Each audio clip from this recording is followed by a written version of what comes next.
RRR తర్వాత అంతకు మించి అనేలా సూపర్ స్టార్ మహేష్ బాబుతో హాలీవుడ్ రేంజ్ సినిమా చేస్తున్నాడు దర్శక ధీరుడు రాజమౌళి. ఈ సినిమా కోసం యావత్ ప్రపంచం ఎదురు చూస్తోంది. కానీ రాజమౌళి మాత్రం ఎలాంటి అప్డేట్స్ లేకుండా తన పని తాను చేసుకుపోతున్నాడు. ఇప్పటికే పూజా కార్యక్రమం జరిగింది, షూటింగ్ కూడా మొదలుపెట్టారు. కానీ కనీసం ఒక్క లీకేజీ కూడా కాకుండా జాగ్రత్తలు తీసుకుంటున్నాడు జక్కన్న.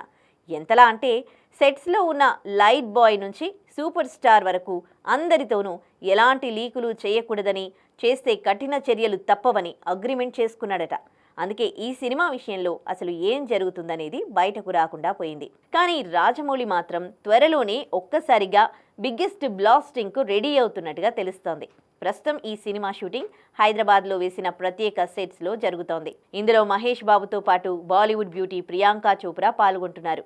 లేటెస్ట్ అప్డేట్స్ ప్రకారం ఈ ఫస్ట్ స్కెడ్యూల్ పూర్తయ్యాక రాజమౌళి ఈ సినిమాకు సంబంధించిన ప్రెస్ మీట్ పెట్టి అభిమానులకు చాలా సర్ప్రైజ్లు ఇచ్చేలా ప్లాన్ చేస్తున్నాడట. కానీ ఈ బ్లాస్టింగ్ అప్డేట్ ఎప్పుడు ఉంటుందనే క్లారిటీ మాత్రం లేదు. అతి త్వరలోనే ఈ ప్రెస్ మీట్ ఉండే ఛాన్స్ ఉందంటున్నారు. మామూలుగా అయితే సినిమాను సెట్స్ పైకి తీసుకెళ్లే ముందే జక్కన్న ప్రెస్ మీట్ పెట్టి సినిమాకు సంబంధించిన విషయాలను రివీల్ చేస్తుంటాడు. కానీ ఇప్పుడు మహేష్ బాబుతో చేస్తున్న సినిమా విషయంలో మాత్రం రాజమౌళి సైలెంట్గా ఉంటూ వస్తున్నాడు.